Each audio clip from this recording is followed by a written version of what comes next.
In the previous video, we already create topology with two routers. Now, in this video, we are going to configure OSPF in this topology. The concept of OSPF is same as EIGRP, which is each router must advertise their connected network. So, for example here, router 1 must have two connected network, which is 10.10.10.0/24 connected to fast Ethernet 0/0 and 192.168.1.0/24 connected to fast Ethernet 0/1. Router 2 must have two connected network, 10.10.10.0/24 connected to fast Ethernet 0/0 and 192.168.2.0/24 connected to fast Ethernet 0/1. So router 1 and router 2 must advertise to network. Let's start configuring router 1. The command is router OSPF. If we use EIGRP, we must define autonomous system number. But in OSPF, we must define OSPF process ID.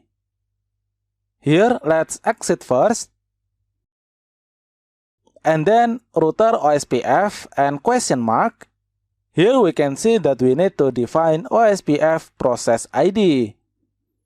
In the EIGRP, the autonomous system number must be same on all routers. But in OSPF, because this is only OSPF process ID, so the number can be different in each routers. Let's say in router 1, we use router OSPF 1, in router 2, we use router OSPF 2, and in router 3, we use router OSPF 3. This will work. Or if we use same OSPF process ID in all router, this is also work.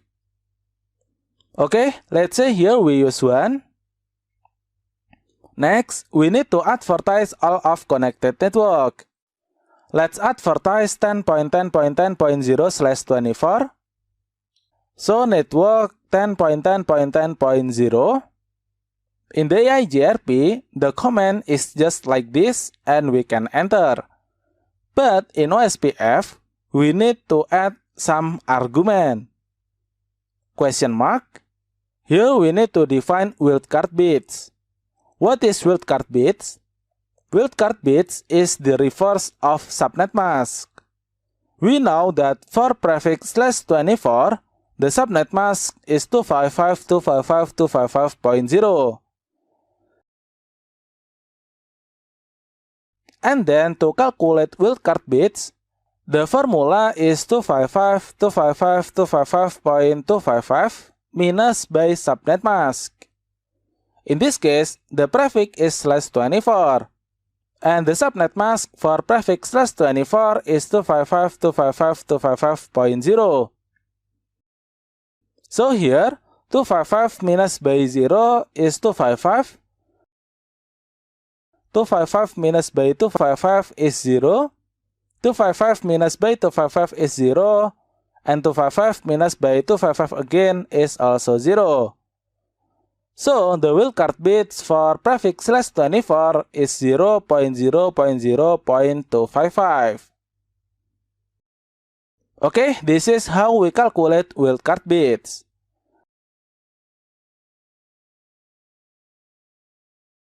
Now, let's back to the configuration.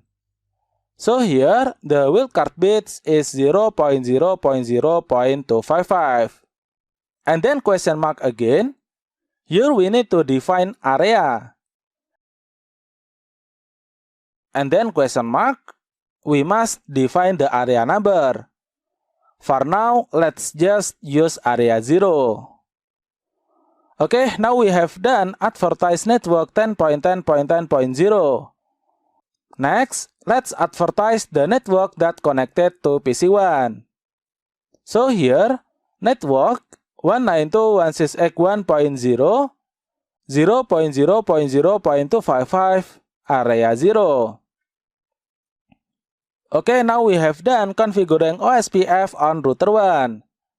Next, let's configure on router 2.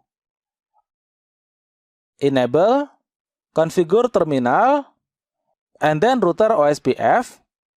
Remember that here we need to define OSPF process ID. And OSPF process ID doesn't have to be same.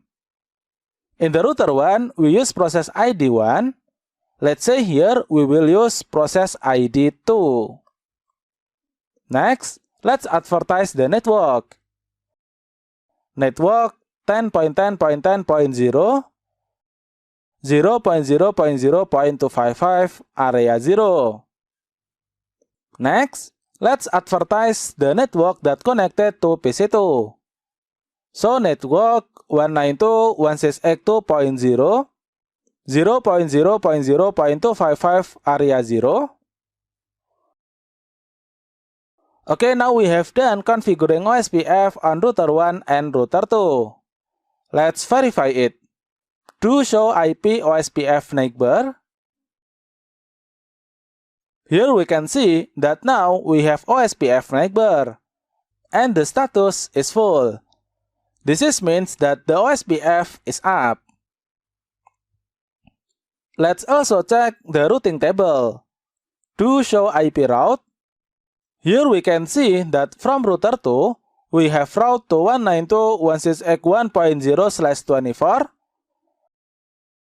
The label is O. This is mean OSPF.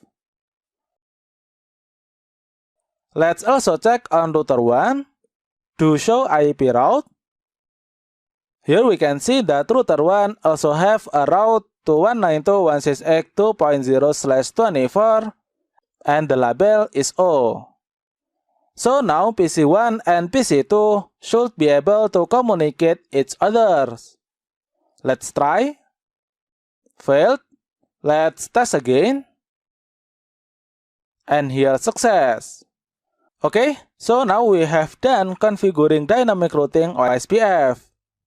I think enough for this video. In the next video, we are going to add one more router to our topology.